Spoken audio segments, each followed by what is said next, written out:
സാറേ, നമ്മുടെ ഓപ്പറേഷൻ സിന്ദൂറിലൂടെ പാകിസ്ഥാന്റെ ഭീകര കേന്ദ്രങ്ങൾ കുറേയൊക്കെ നമ്മൾ തകർത്തിരുന്നു. പക്ഷേ ഇപ്പോൾ കേൾക്കുന്ന വാർത്ത മസൂദ് അസറിന്റെ നേതൃത്വത്തിൽ ഈ ഭീകര കേന്ദ്രങ്ങൾ പുനർനിർമ്മിക്കാനായിട്ട് ശ്രമിക്കുന്നു.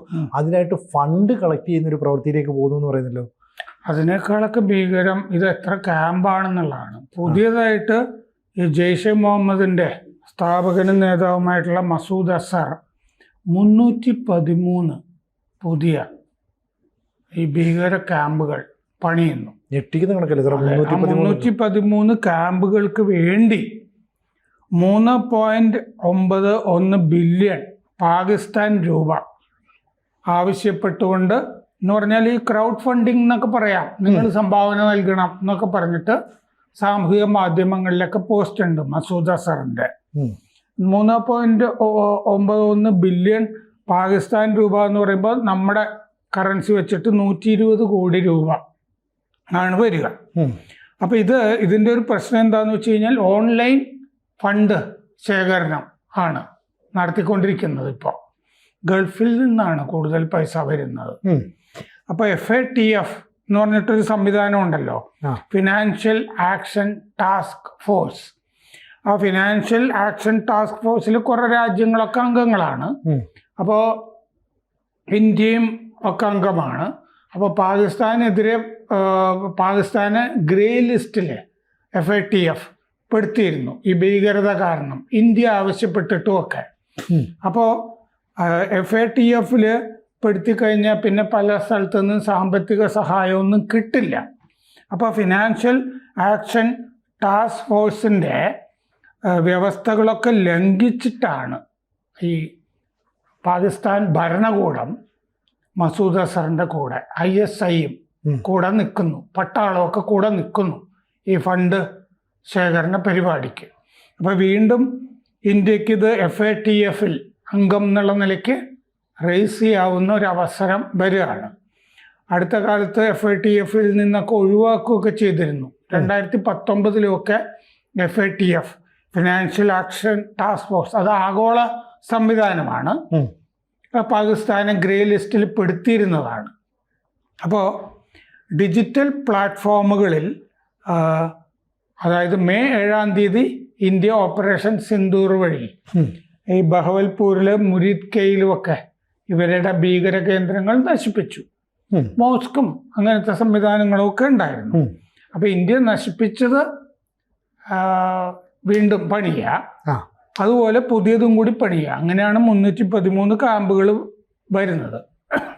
അപ്പൊ ജെയ്ഷെ മുഹമ്മദിന്റെ കേന്ദ്രം എന്ന് പറയുന്ന ആസ്ഥാനം ബഹവൽപൂരാണ്. ബഹവൽപൂർ മർക്കസ് സുബാനല്ല. ഓരോ കേന്ദ്രത്തിനും മർക്കസ് എന്നാണ് പറയുക, സുബാനല്ല. അതിന് പുറമെ വേറെ 4 ക്യാമ്പുകളും കൂടി അന്ന് നമ്മൾ തകർത്തിരുന്നു. മർക്കസ് ബിലാൽ, പിന്നെ മർക്കസ് അബ്ബാസ്, മഹ്മോന ജോയ, സർഗൽ, ഇത്രയും ക്യാമ്പുകളാണ് തകർത്തിരുന്നത്. 14 പേര് കൊല്ലപ്പെട്ടു. മസൂദ് അസറിൻ്റെ കുടുംബാംഗങ്ങളും ഒക്കെ അന്ന് കൊല്ലപ്പെട്ടിരുന്നു. പിന്നെ അവരുടെ മയ്യത്ത് നമസ്കാരത്തിന് പട്ടാളക്കാര് അവരുടെ തന്നെ വേഷത്തിലുമൊക്കെ പങ്കെടുക്കുകയൊക്കെ ചെയ്തിരുന്നു. ഇതൊക്കെ ആഗോളതലത്തിൽ വലിയ വിവാദമൊക്കെ ആയിരുന്നതാണ്. അപ്പോൾ പാകിസ്ഥാൻ സർക്കാർ ഫണ്ട് ഇപ്പൊ കൊടുക്കുന്നുണ്ട് ഈ ക്യാമ്പുകളൊക്കെ പുതുക്കി പണിയാൻ. ഈ ഇപ്പോൾ ഈ ഡിജിറ്റൽ പ്ലാറ്റ്ഫോമുകൾ ട്രാക്ക് ചെയ്യാൻ പറ്റാത്തത് ആണ് ഉപയോഗിക്കുന്നത്, ടെലഗ്രാമൊക്കെ പോലെ. അപ്പോൾ സ്വിഫ്റ്റ് ബാങ്കുകൾ വഴിയാണ് ട്രാൻസ്ഫർ ചെയ്യുന്നതെങ്കിൽ, ഒരു ബാങ്കിൽ നിന്ന് വേറൊരു ബാങ്കിലേക്ക്, ഇപ്പോൾ ഗൾഫിലെ ഒരു ബാങ്കിൽ നിന്ന് ഈ മസൂദ് അസറിൻ്റെ ഒരു ബാങ്കിലേക്കാണ് ട്രാൻസ്ഫർ ചെയ്യുന്നതെങ്കിൽ സ്വിഫ്റ്റ് വഴിയല്ലേ ട്രാൻസ്ഫർ ചെയ്യുന്നത് ആഗോളം. ഈ സ്വിഫ്റ്റ് ട്രാക്കിംഗ് ഇപ്പോൾ പറ്റാത്ത ഡിജിറ്റൽ പ്ലാറ്റ്ഫോമുകളാണ് മസൂദ് അസറിൻ്റെ ഭീകര സംഘടന ഉപയോഗിക്കുന്നത്. രഹസ്യ സ്വഭാവത്തിലാണ് ചെയ്തുകൊണ്ടിരിക്കുന്നത്. ബാങ്ക് ട്രാൻസ്ഫർ അല്ല, അതാണ് ഓൺലൈൻ ട്രാൻസ്ഫറുകളാണ്. അപ്പോൾ ഗൾഫിൽ നിന്ന് ധാരാളം വരുന്നുണ്ട്. 2019 ബാങ്ക് അക്കൗണ്ടുകൾ ജെയ്ഷെ മുഹമ്മദിൻ്റെ FATF മരവിപ്പിച്ചിരുന്നു, ഫിനാൻഷ്യൽ ആക്ഷൻ ടാസ്ക് ഫോഴ്സ്. ഇനിയും മരവിപ്പിക്കാമല്ലോ, അതുകൊണ്ടാണ് രഹസ്യ ട്രാൻസ്ഫറുകൾ നടക്കുന്നത്. പണവും മൃഗത്തൊലികളും ഒക്കെ ആയിട്ടാണ് ഈ ഫണ്ട് റേസിങ് നടക്കുന്നത്. അസറിൻ്റെ കുടുംബത്തിൻ്റെ ബാങ്ക് അക്കൗണ്ടുകളൊക്കെ നിരീക്ഷണത്തിലാണ്. അതുകൊണ്ട് ബാങ്ക് അക്കൗണ്ട് വഴി ട്രാൻസ്ഫർ നടക്കില്ല. അത് ആ കുടുംബ അക്കൗണ്ട് നിരീക്ഷണം ഇതൊക്കെ കഴിഞ്ഞിട്ടാണ് FATF ഗ്രേ ലിസ്റ്റിൽ നിന്ന് ഈ JEMനെ, ജെയ്ഷെ മുഹമ്മദിനെ നീക്കിയത്. പാകിസ്ഥാനെയും ഗ്രേ ലിസ്റ്റിൽ നിന്ന് നീക്കിയത്. ഇങ്ങനെ പാകിസ്ഥാൻ ഇവരെ സഹായിക്കുന്നുണ്ടോ ഇല്ലയോ എന്നുള്ളത് ജെയ്ഷെ മുഹമ്മദിൻ്റെ, മസൂദ് അസറിൻ്റെ കുടുംബ അക്കൗണ്ടുകളൊക്കെ പരിശോധിച്ചിട്ടാണ് ചെയ്തത്. അതായത് പാകിസ്ഥാൻ ഭീകര സംഘടനകളെ സഹായിക്കുന്നുണ്ടോ എന്നുള്ളത് നിരീക്ഷിച്ച ശേഷമാണ് പാകിസ്ഥാനെ ഗ്രേ ലിസ്റ്റിൽ നിന്ന് നീക്കിയത്. ഇന്ന് ഈ ജെയ്ഷെ മുഹമ്മദിന് ISI സപ്പോർട്ടുണ്ട്, ഇന്റർ സർവീസസ് ഇൻ്റലിജൻസ്, പാകിസ്ഥാൻ്റെ ചാര ഏജൻസി. മൊബൈൽ വാലറ്റുകൾ വഴിയാണ് പണം ശേഖരിക്കുന്നത്. അപ്പോൾ അതിൽ വാട്സാപ്പിൽ, FBയിൽ ഒക്കെ ഈ സംഭാവനകൾ അയക്കണം എന്ന് പറഞ്ഞ അഭ്യർത്ഥനകൾ വന്നിട്ടുണ്ട്. 313 പുതിയ മർക്കസുകൾ ഉണ്ടാക്കുന്നു എന്നാണ് ജെയ്ഷെ മുഹമ്മദ് പറഞ്ഞിരിക്കുന്നത്. അപ്പോൾ ഓരോന്നിനും 1.25 കോടി ചെലവ് വരും എന്നാണ് അതിലുള്ളത്. അപ്പോൾ അസറിൽ നിന്ന് ഒരു കത്ത് ആയിട്ടാണ് ഇത് വന്നിരിക്കുന്നത്. സഹോദരൻ തൽഹ അൽ സൈഫിൻ്റെ സന്ദേശം അതിൻ്റെ കൂടെ ഉണ്ട്. ഓരോ വ്യക്തിയും 21,000 രൂപ സംഭാവന ചെയ്യണം എന്നാണ് അതിൽ പറഞ്ഞിരിക്കുന്നത്. എന്ന് പറഞ്ഞാൽ ജിഹാദ് നടത്താനായിട്ട് 21,000 രൂപ വേണം. ഒരു വാലറ്റ് തൽഹയുടെ പേരിലാണ്, സഹോദരൻ്റെ പേരിൽ.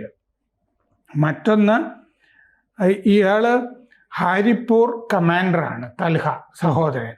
മറ്റൊന്ന് അസറിൻ്റെ മകൻ അബ്ദുള്ളയുടെ പേരിലാണ്, മകൻ്റെ പേരില്ല, അബ്ദുള്ളയുടെ. പിന്നെ വേറൊന്ന് ഖൈബർ പക്തൂൺഖ്വയിലെ കമാൻഡർ സയ്യദ് സഫ്ദർ ഷായുടെ പേരിലാണ് മൊബൈൽ വാലറ്റുകൾ. 250 വാലറ്റുകൾ വഴി സംഭാവനകൾ കൊടുക്കാം. അപ്പോൾ ഇങ്ങനെ GPay പോലുള്ള സംഭവങ്ങൾ. ആകെ 2000 വാലറ്റുകൾ ഇവർക്ക് ആകെ ഉണ്ട്, പാകിസ്ഥാനിൽ ഒട്ടുക്കും ഉണ്ട്. 80% ഫണ്ടും അങ്ങനെയാണ് അവർക്ക് കിട്ടുന്നത്. ജെയ്ഷെ മുഹമ്മദിന് ഇന്ത്യയെ നശിപ്പിക്കണമെന്ന് താല്പര്യമുള്ളവരൊക്കെ സംഭാവന കൊടുക്കുമല്ലോ. അപ്പോൾ വർഷം 890 മില്യൺ പാകിസ്ഥാൻ രൂപ പിടിക്കുന്നുണ്ട് ഇവർ. അതായത് 25 കോടി രൂപ വർഷം കിട്ടുന്നുണ്ട്. ഓരോ മർക്കസിനും 1.25 കോടി വരും എന്നാണല്ലോ ഇവരുടെ കണക്കിൽ പറഞ്ഞിരിക്കുന്നത്. പക്ഷേ 40-50 ലക്ഷമേ വരാൻ സാധ്യതയുള്ളൂ എന്നാണ് കണക്ക്. ചിലതിന് 100 മില്യൺ വരാം പാകിസ്ഥാൻ രൂപ. പക്ഷെ മിച്ചം വരാൻ സാധ്യതയുണ്ട് ഇങ്ങനെ പിരിച്ചു കഴിഞ്ഞാൽ. അങ്ങനെ മിച്ചം വന്നു കഴിഞ്ഞാൽ അതുകൊണ്ട് അവർ ആയുധം വാങ്ങിക്കാനാണ് സാധ്യത. 50% തുക ആയുധത്തിന് വേണ്ടി ആയിരിക്കും. യന്ത്രത്തോക്കുകൾ അവരുടെ കൈവശമുണ്ട്, റോക്കറ്റ് ലോഞ്ചറുകളുണ്ട്, മോർട്ടാറുകളുണ്ട്. അപ്പോൾ ഹമാസ് ഇത് ഈ ബ്ലാക്കിൽ നിന്ന്, അല്ലേ, കരിഞ്ചന്തയിൽ നിന്നാണ് വാങ്ങുന്നത്. ഹമാസ്, തെഹ്രീ താലിബാൻ, പാകിസ്ഥാൻ അവർ വഴിയൊക്കെ ഇവർക്ക് ആയുധങ്ങൾ ലഭിക്കുന്നുണ്ട് എന്നാണ് പറയുന്നത്. ശരിക്കും പറയും ഈ പാകിസ്ഥാൻ്റെ ഭാഗത്തുനിന്ന് ഒരു ഭീഷണി ഉണ്ടെന്ന് നേരത്തെ പോലെ നമ്മൾ പറയുന്നുണ്ട്. അപ്പം കശ്മീർ മേഖലയിലേക്ക് ഒരു നുഴഞ്ഞുകയറ്റമോ അത്തരത്തിലുള്ള ആക്രമണം നടത്തിയിട്ട് അസീം മുനീറിന് നഷ്ടപ്പെട്ടുപോയ ജനപിന്തുണ വീണ്ടെടുക്കാൻ വേണ്ടിയിട്ടുള്ള ചില പ്രവർത്തനങ്ങൾ നടത്തുന്നു, ആരോപണമാണ്. അതായിരിക്കും ഈ അസീം മുനീറിന് നഷ്ടപ്പെട്ട ജനപിന്തുണ എന്ന് പറഞ്ഞാൽ അസീം മുനീറിനെയാണ് അമേരിക്ക ഭരണാധികാരിയായിട്ട് കാണുന്നത് എന്നുള്ളത് വളരെ വ്യക്തമാണ്. അതെ, കാരണം ട്രംപും മുനീറും കൂടി വേറെ ആരും ഇല്ലാതെ ഉച്ചഭക്ഷണം കഴിച്ചു. പിന്നെ അസീം മുനീർ അവിടെ പോയിട്ട് കുറെ പാകിസ്ഥാനികളെയൊക്കെ വിളിച്ചു കൂട്ടി ഇന്ത്യക്കെതിരെ സംസാരിച്ചു. നമ്മളൊരു ഡാം പണിയാണെങ്കിലും 10 മിസൈൽ അയച്ച് തകർക്കുമെന്ന് പറഞ്ഞു. അതെ. പിന്നെ ഞങ്ങൾക്കെതിരെ ആരെങ്കിലും ഞങ്ങളൊരു പതനത്തിലേക്ക് പോയി എന്ന് തോന്നിയാൽ ഞങ്ങൾ അണ്വായുധം പ്രയോഗിച്ചിട്ട് പകുതി ലോകത്തിനെയും കൊണ്ടുപോകും എന്നയാൾ അമേരിക്കയുടെ മണ്ണിൽ നിന്ന് ഭീഷണിപ്പെടുത്തി ലോകത്തിനെ തന്നെ. അപ്പൊ ഇത്രയും സൗകര്യങ്ങൾ അമേരിക്കയിലെ ആൾക്ക് കിട്ടുമ്പോൾ ആൾ തിരിച്ചു കൊടുക്കണമല്ലോ. അത് കച്ചവടം ആണ്, ക്രിപ്റ്റോ കറൻസി കച്ചവടം. അതിന് ക്രിപ്റ്റോ കറൻസി കൗൺസിൽ പാകിസ്ഥാനിൽ രൂപീകരിച്ചിട്ടുണ്ട്. അപ്പോൾ അസിം മുനീറിന്റെ കൂടെ പാകിസ്ഥാനുണ്ട്. പാകിസ്ഥാൻ അങ്ങനെ നിൽക്കുന്നത് എന്താണെന്ന് വെച്ച് കഴിഞ്ഞാൽ പാകിസ്ഥാന് ഇപ്പോൾ ബലൂചിസ്ഥാനിലെ ഖനികളിൽ സ്വർണ്ണഖനി, കോപ്പർ അല്ലേ, ചെമ്പ് ഖനി, അതിനുവേണ്ടി ഫണ്ട് റൈസിങ് നടത്തിക്കൊണ്ടിരിക്കുകയാണ് അമേരിക്ക അല്ലേ. കനേഡിയൻ കമ്പനിയാണ് അവിടെയുള്ളത്. കനേഡിയൻ കമ്പനി അമേരിക്കയോടും പണം ചോദിച്ചിട്ടുണ്ട് ബലൂചിസ്ഥാൻ. അപ്പൊ ബലൂചിസ്ഥാനെ വേറൊരു തരത്തിൽ വിൽക്കുകയാണ് അമേരിക്കയ്ക്ക്.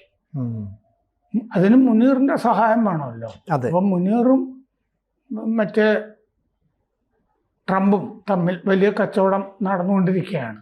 അപ്പോൾ പാകിസ്ഥാനിലെ പോപ്പുലാരിറ്റി പ്രശ്നമല്ല. കാരണം ഒരാവശ്യമുള്ള ഘട്ടം വന്ന അസിം മുനീറിന് അവിടെ പട്ടാള അട്ടിമറി നടത്താനും പ്രസിഡന്റ് ആകാനും ഒക്കെ അമേരിക്ക സഹായിക്കും എന്നാണല്ലോ ഇതിന്റെ അർത്ഥം.